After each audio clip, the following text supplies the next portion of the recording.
You and I have been through a lot together. I guess we could use this as an opportunity for some collegial therapy about the presidential campaign and then our time afterwards. But you and I bonded over the fact that it seems like the media was more interested in presenting some figment of their imagination than the actual individuals that we were. And certainly I felt like that was true in your case, where you had this breakout debate performance on one of the first two debates. You were one of the most Googled people for everyone.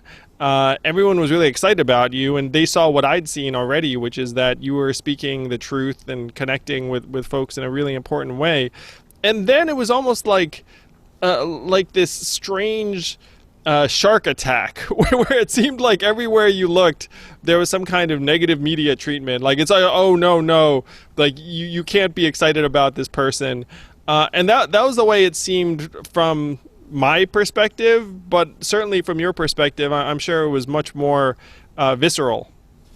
Well, it didn't just seem that way, it was that way. Clearly, someone said, "Get that woman off the stage." That was very clear. And I saw it in some of their eyes backstage after the debate when we were in the spin room. I saw some people whose eyes said, "Lady, you're dead. You will not be coming back." But I underestimated the viciousness, the strategy, the obvious talking points. She's dangerous. She's crazy. She's anti-science. She's anti-vax. You'd think I was, well, whatever.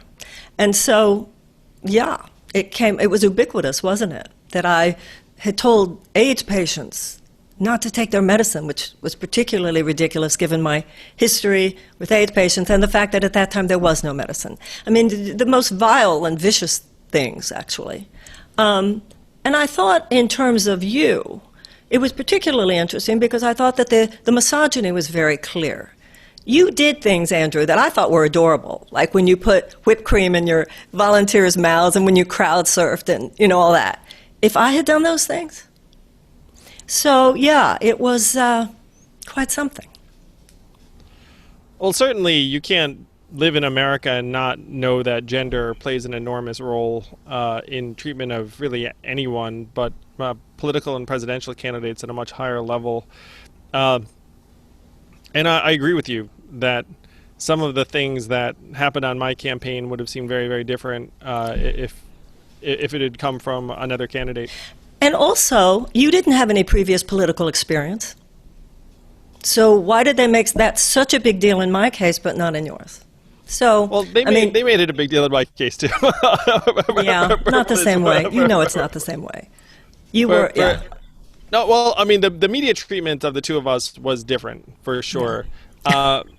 And like the caricatures they painted were different. And that, it was painful for me watching what people were writing about you, given that you and I had connected. So, like, I knew you for months before these debates occurred.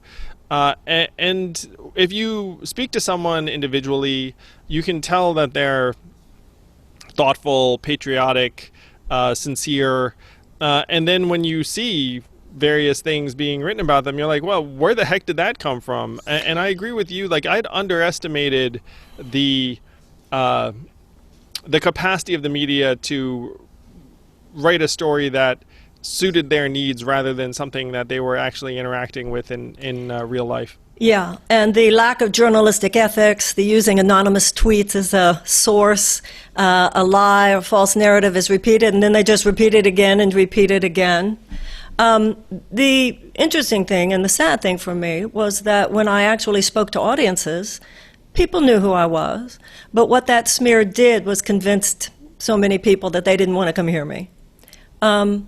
But I don't leave the experience just with those memories. I leave the experience with very inspiring and motivating and encouraging and loving memories because, as you know, because you were there doing the same thing, the people that we were talking to, the voters, were fantastic. Now there's the voters, and then there's the political media industrial complex. You fared better by the media political machine than I did, but we had the same experience of the voters, and it was wonderful.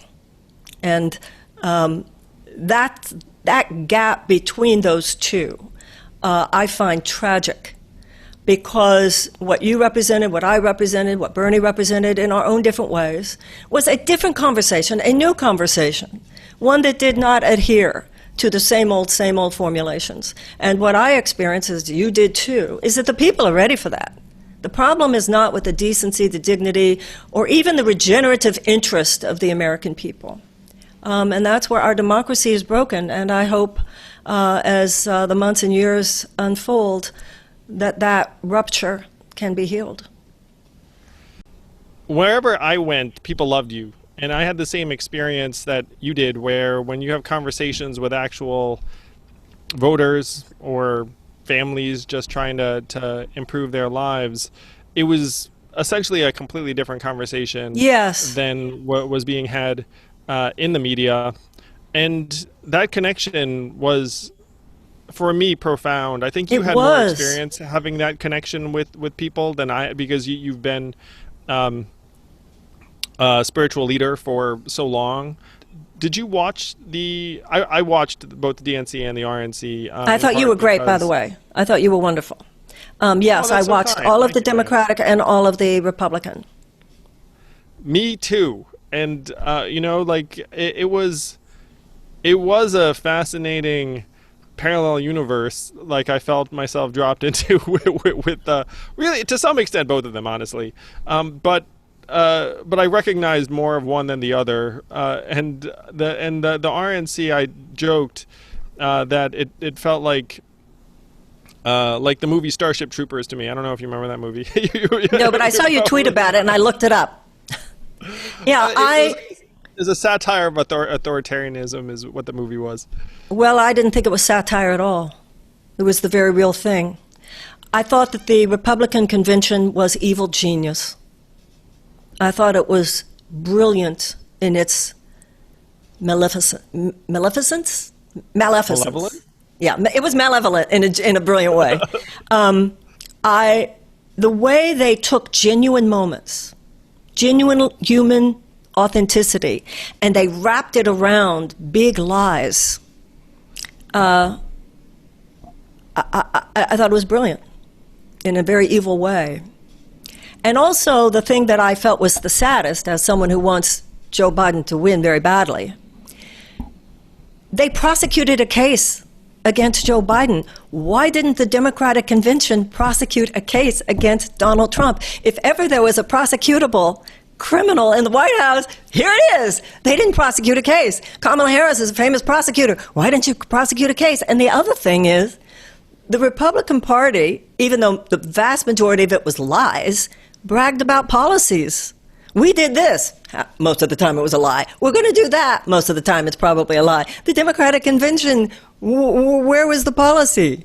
So I hope that something was learned by the strategists in the Biden campaign, and I hope they come out swinging much harder in the weeks that we have left.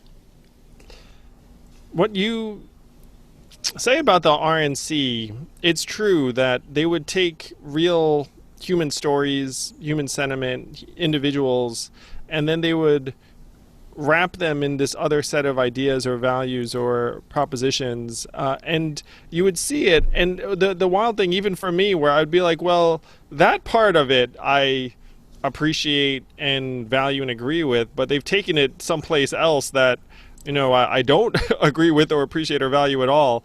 And that was like a repetitive theme, but you're right, it was very well done. It was so, they will take some story that is so touching and so real that if you didn't know the facts, if you didn't know the larger context, you think, wow, these people really care. It was like a purse thief saying, look over there, look over there. So they had you look over here so that you weren't looking over there at what was really happening. And that had to do with race, it had to do with the economy, it had to do with everything. They're playing a very tough game. One of the things I said repeatedly on the campaign trail was that the only way to beat outrageous lies is with some outrageous truth. And I hope we're going to see some more hard-hitting, outrageous truths over the next few weeks for the Democrats. Now, on the campaign trail, there were, to be honest, only 3 of us really laying down some outrageous truths, and that was you and me and Bernie, and Tulsi to some extent. So I hope a more radical level of truth-telling will be adopted over the next few weeks. Thank you for listening in. I hope you enjoyed this conversation. If you did, please do subscribe to Yang Speaks and click on notifications so we can let you know every time we have a new episode.